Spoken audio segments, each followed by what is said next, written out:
Em, Pernah nggak sih kamu tuh lagi di tengah malam yang sepi, mata sebenarnya udah lelah banget, tapi jempol kamu masih aja terus nge-scroll layar HP. Terus tiba-tiba kayak ada beban berat gitu di dada? Iya, rasa sesak yang tiba-tiba muncul gitu aja kan. Bener banget. Kamu lihat temen lamamu lagi liburan musim dingin ke luar negeri. Terus geser ke bawah sedikit, rekan kerjamu baru aja ngepost foto kunci mobil barunya. Geser lagi, ada influencer yang pamer gaya hidup tanpa celah, yang kulit wajahnya tuh entah gimana bisa bercahaya tanpa pori-pori sama sekali. Mulus banget kayak editan tingkat tinggi. Iya, persis. Dan tiba-tiba aja, di tengah kesunyian kamar itu, ada suara kecil di kepalamu yang bisikin hal yang tajam banget. Kayak, kenapa hidupku begini-begini aja? Kenapa aku tertinggal jauh sekali dari mereka? Itu perasaan yang sangat nyata dan sangat menyakitkan buat banyak orang. Nah, kalau kamu pernah ngerasain kelelahan emosional dan kecemasan kayak gitu, saya mau kamu tarik napas dalam-dalam sekarang juga. Hembuskan pelan-pelan. Saya pengen tegaskan satu hal penting sejak awal sesi ini. Kalau kamu merasa tertinggal, atau yang sering kita sebut FOMO itu, Fear of missing out ya. betul, FOMO, itu sama sekali bukan salahmu. Itu bukan tanda kalau kamu kurang bersyukur, dan itu pasti bukan tanda kelemahan mental kamu. Sepakat banget, itu poin yang sangat krusial buat diingat. Hari ini kita lagi ngumpulin tumpukan riset, artikel, dan catatan analisis, yang salah satunya bermuara pada sebuah laporan komprehensif. Judulnya, Ilusi Media Sosial dan Perasaan Tertinggal. Misi kita dalam sesi eksplorasi mendalam kali ini sebenarnya cukup sederhana. Kita mau bedah cetak biru dari mesin raksasa yang memang sengaja dirancang untuk meretas isi kepala kita. Oke, mari kita bedah ini. Sebenarnya adalah reaksi fisiologis dan psikologis yang ya sangat wajar terhadap situasi yang sangat tidak wajar. Reaksi wajar untuk situasi nggak wajar. Menarik. Iya, kan kita seringkali nyalahin diri sendiri ya. Merasa aduh kitalah yang gagal ngelola emosi. Padahal, kalau kita bedah dari kacamata psikologi evolusioner, dorongan buat membandingkan diri ini tuh berakar dari insting bertahan hidup yang paling purba. Tunggu, maksudnya sejak zaman nenek moyang kita gitu? Benar, ribuan tahun lalu di alam liar, leluhur kita kan nggak punya papan skor yang objektif buat ngukur nilai diri mereka. Nggak ada rapot, nggak ada saldo bank. Satu-satunya cara mereka tahu apakah mereka cukup kuat buat berburu. Atau cukup pintar biar nggak dimakan harimau? Nah, iya, cara taunya ya cuma dengan melihat ke sekeliling. Mereka mengevaluasi diri dengan membandingkan kemampuan mereka sama anggota suku yang lain. Ini didukung banget sama teori perbandingan sosial dari Leon Festinger. Jadi otak kita memang udah disetting dari sananya ya. Kayak, lihat sekelilingmu biar kamu bisa tetap hidup. Tepat sekali. Dalam psikologi, mekanisme ini tuh sangat dipahami sebagai dorongan alami. Tapi masalah utamanya gini, evolusi itu merancang otak kita buat ngelakuin perbandingan lateral. Lateral, maksudnya setara. Betul, setara. Artinya kita membandingkan diri dengan katakanlah 10 atau 20 orang di desa kita aja, yang realitas hidupnya kurang lebih ya sama dengan kita. Makan dari ladang yang sama, ngadepin cuaca yang sama. Tapi, kemudian muncullah media sosial. Nah, masuklah media sosial. Platform ini mengambil insting purba tadi dan membajaknya secara ekstrim. Alih-alih perbandingan lateral, kita dipaksa buat ngelakuin perbandingan ke atas atau upward social comparison. Dan itu terjadi setiap detik, setiap hari. Jadi kita nggak lagi membandingkan diri sama tetangga sebelah rumah yang kehujanan bareng kita ya? Iya, kamu sekarang membandingkan dirimu sama miliarder, selebritas global, pemengaruh yang punya asisten, penata rias, dan sumber daya finansial yang seolah tanpa batas. Pantesan aja rasanya capek banget. benar, sangat melelahkan buat otak kita. Ada juga teori penentuan nasib sendiri dari Ryan dan Deci yang bilang kalau kebutuhan dasar kita akan koneksi nyata itu saat nggak terpenuhi, malah bikin kita lari ke validasi digital yang semu. Dulu tuh kita sering banget kan pakai analogi kalau media sosial itu kayak membandingkan proses di balik layar atau behind the scenes hidup kita yang berantakan sama trailer film atau highlight reel hidup orang lain yang udah diedit sempurna. Iya, analogi klasik itu sering banget dipakai. Tapi sejujurnya, setelah saya baca riset ini, menurut saya analogi itu tuh terlalu halus.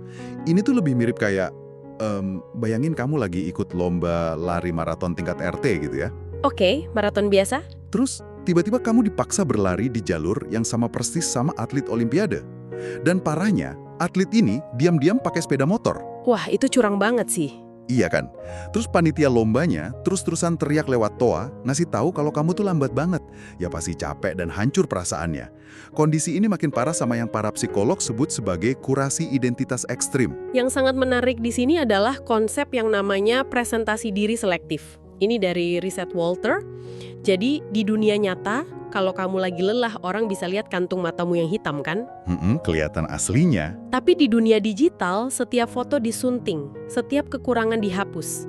Pengguna menyunting identitasnya. Ini mendistorsi konsep diri si pembuat konten sekaligus menghancurkan persepsi realitas penontonnya. Penontonnya mengira fantasi itu adalah standar yang normal. Tapi gini, ada satu argumen yang sering banget dilempar ke generasi muda, terutama dari generasi yang lebih senior. Oh, saya tahu nih arahnya kemana. Iya kan? Mereka sering bilang, ya ampun kalau main HP bikin kamu stres, ya taruh aja HP-nya. Matikan, keluar rumah, sentuh rumput.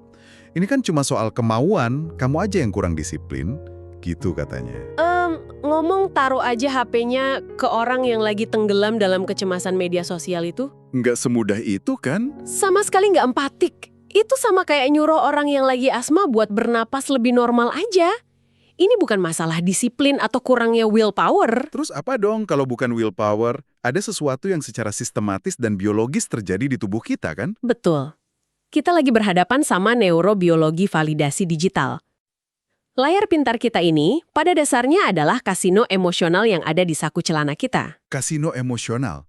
Maksudnya bikin kecanduan. Persis. Setiap kali kamu buka aplikasi, kamu kan nggak tahu tuh apakah kamu bakal dapat pujian, diabaikan, atau malah dikritik. Nah, ketidakpastian inilah yang mengaktifkan sistem loop dopamin di otak kita. Oh, sama kayak mesin slot di meja judi ya? Mesin kecerdasan buatan atau AI di balik platform kayak TikTok, Instagram, atau X itu nggak punya empati. Mereka nggak ngerti apa itu kebahagiaan manusia. Satu-satunya bahasa yang mereka pahami adalah waktu retensi. Berapa lama mata kita nempel natap layar itu ya? Betul. Algoritma ini melacak hal-hal mikroskopis yang bahkan kamu sendiri nggak sadar. Kalau kamu berhenti nge-scroll layar selama katakanlah 0,4 detik, Tunggu, 0,4 detik? Sekecil itu? iya, sekecil itu. Kalau kamu berhenti 0,4 detik lebih lama pas lihat wajah dengan filter kecantikan tertentu atau mobil mewah tertentu, mesin itu mencatatnya. Dia belajar kalau konten ekstrim itu berhasil nahan perhatianmu karena memicu rasa iri. Lalu, dia bakal ngebombardir berandamu dengan konten serupa. Astaga, ini kan ngebentuk celah ekspektasi dan realitas yang gede banget. Membayangkan ada baris kode yang ngelacak keraguan mikro 0,4 detik di mata kita, itu sungguh mengerikan. Berarti kita udah kalah strategis sebelum kita sadar kita lagi main kan?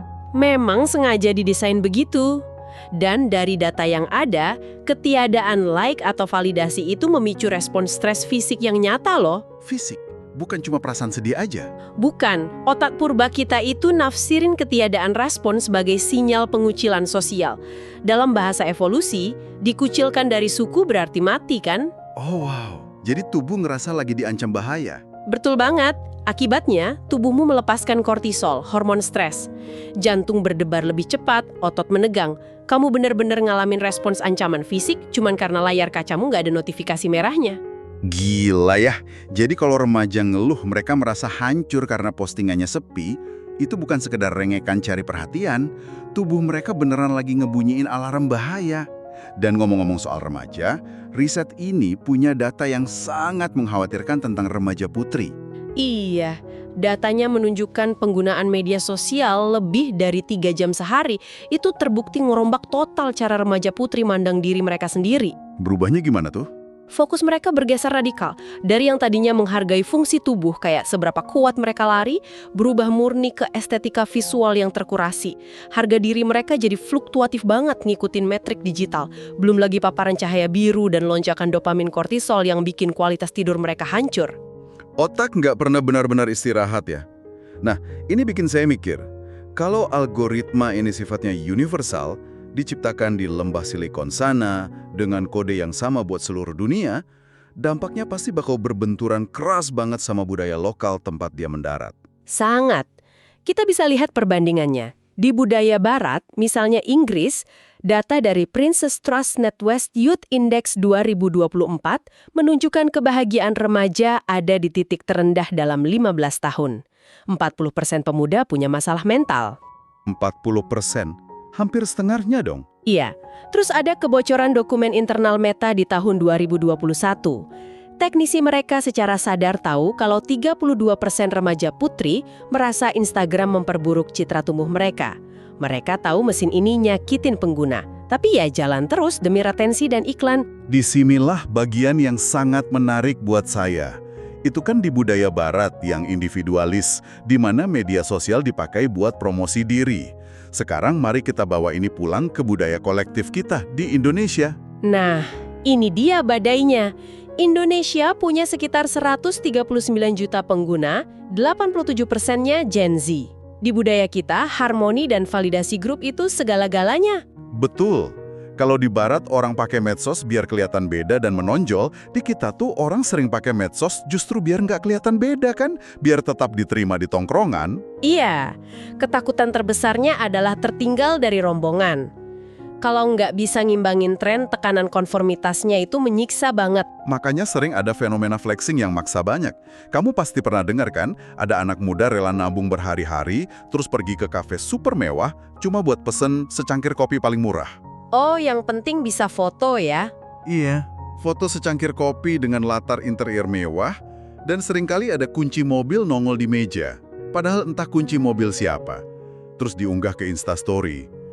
Itu kan manifestasi paling sedih dari tekanan buat nggak tertinggal. Betul. Dan tahu nggak apa dampak nyata? Survei SMRC bulan Januari 2026 menunjukkan Gen Z di Indonesia memegang rekor gangguan mental dan emosional tertinggi, yaitu 16%. 16%? Iya, itu 2 kali lipat dibanding generasi milenial. Tekanan konformitas ini beneran menghancurkan kesehatan mental mereka. Dan yang lebih parah lagi, rasa tertinggal ini bikin generasi kita sangat rentan dieksploitasi secara ekonomi loh. Ingat gak kasus figur-figur crazy rich kayak Indra Kents atau Doni Salmanan dulu? Oh iya, itu kasus penipuan besar-besaran kan? Sundar mengeksploitasi algoritma FOMO ini. Mereka pamer tumpukan uang, mobil sport, liburan jet pribadi. Penontonnya kan jadi merasa, aduh, aku miskin banget, tertinggal jauh. Pas kecemasan emosional memuncak, si penipu ini nyodorin platform investasi bodong instan. Jadi mereka nggak cuma rentan secara mental, tapi dikuras secara ekonomi juga. Persis. Nah, mengetahui kalau kita lagi bertarung ngelawan mesin dan tekanan budaya raksasa kayak gini, rasanya emang menakutkan banget. Tapi, mari kita kembalikan kekuatan itu ke tangan kamu, para pendengar. Gimana caranya kita ngelawan balik? Solusi praktisnya apa nih dari kacamata sains? Oke, langkah pertama adalah menerapkan minimalisme digital dari Cal Newport. Ini bukan berarti kamu jadi anti teknologi dan buang HP-mu ya. Nggak realistis kalau suruh hidup di gua tanpa HP sekarang ini. Benar. Minimalisme digital itu tentang audit aplikasi. Coba evaluasi aplikasi mana yang beneran ngasih nilai tambah dan mana yang cuma jadi parasit penguras energi. Terus, tentukan zona bebas layar. Contohnya gimana tuh, zona bebas layar? Misalnya meja makan. Pas lagi kumpul bareng keluarga atau teman, jauhkan HP. Terus yang paling penting, kamar tidur. Jangan bawa HP ke kasur supaya siklus dopamin terputus dan kualitas tidur membaik. Jadi kita mengembalikan teknologi sebagai pelayan kita, bukan majikan ya. Terus gimana buat ngadepin perasaan FOMO-nya itu sendiri? Kita harus kembangkan yang namanya JOMO, Joy of Missing Out. Menemukan kebahagiaan dari rasa tertinggal. Lebih tepatnya, mengganti FOMO dengan kepuasan dalam otonomi kita. Memilih dengan sadar untuk gak ikut tren demi nilai personal. Misalnya ada tren nongkrong mahal, kamu dengan sadar milih untuk absen karena lagi nabung, dan itu butuh literasi digital yang buat. Literasi digital yang kayak berani unfollow gitu ya? Unfollow atau mute akun-akun yang bikin kamu merasa rendah diri tanpa perlu merasa bersalah secara sosial. Jadi, apa makna dari semua ini buat kamu di kehidupan sehari-hari? Saya mau ngajak kamu lakuin satu trip psikologis. Namanya restrukturisasi kognitif. Atau gampangnya, meretas balik otakmu. Nah, ini teknik CBT yang sangat bagus, Cognitive Behavioral Therapy. Iya. Contohnya gini, pas kamu lagi rebahan capek pulang kerja, buka HP, lihat temen liburan mewah. Otomatis, otak kamu bakal bilang, hidupku membosankan, aku gagal. Pas pikiran itu muncul, saya mau kamu tantang pikiran itu dengan lembut. Ditantangnya seperti apa? Katakan pada dirimu sendiri, tunggu dulu. Itu cuma satu momen yang udah diedit dari 365 hari kehidupannya. Aku punya prioritas finansial yang beda sekarang, dan itu nggak apa-apa. Atau pas postinganmu sepi, likes, sadari kalau itu cuma algoritma yang lagi nahan distribusi kontenmu. Bukan karena kamu nggak berharga di mata teman-teman nyatamu. Betul banget. Nilaimu sebagai manusia nggak ditentukan oleh angka di bawah fotomu. Jika kita hubungkan ini dengan gambaran yang lebih besar, masa depan kesehatan mental kita itu bergantung banget pada kemampuan kita menjadikan teknologi sebagai pelayan nilai-nilai kemanusiaan kita, bukan sebagai penjara persepsi. Penjara persepsi, kata yang kuat banget. Intinya, dunia yang ada di layarmu itu cuma panggung sandiwara. Kamu nggak pernah benar-benar tertinggal di dunia nyata yang otentik. Sepakat. Kecepatan tiap orang di dunia nyata itu berbeda-beda, dan itu sangat normal. Sebagai penutup, saya mau ninggalin kamu dengan satu pemikiran provokatif malam ini. Coba bayangkan. Bayangkan kalau besok seluruh internet di dunia ini mati secara permanen. Nggak ada lagi metrik digital, nggak ada likes, nggak ada followers. Wah, bakal sepi banget pastinya. Sangat sepi. Tapi di kesunyian itu, tanyakan pada dirimu, siapa kamu sebenarnya di dunia nyata? Dan apa yang sebenarnya bikin kamu berharga saat nggak ada layar yang ngukur nilai dirimu? Mungkin, dengan perlahan ngelepasin diri dari ilusi layar, kamu justru lagi nemuin kembali dirimu yang sesungguhnya. Sebuah perenungan yang sangat dalam. Terima kasih banyak sudah ikut dalam sesi eksplorasi mendalam kita kali ini. Semoga mulai besok, kamu bisa nafas lebih lega dan sadar kalau kamu baik-baik aja. Sampai jumpa di diskusi kita selanjutnya.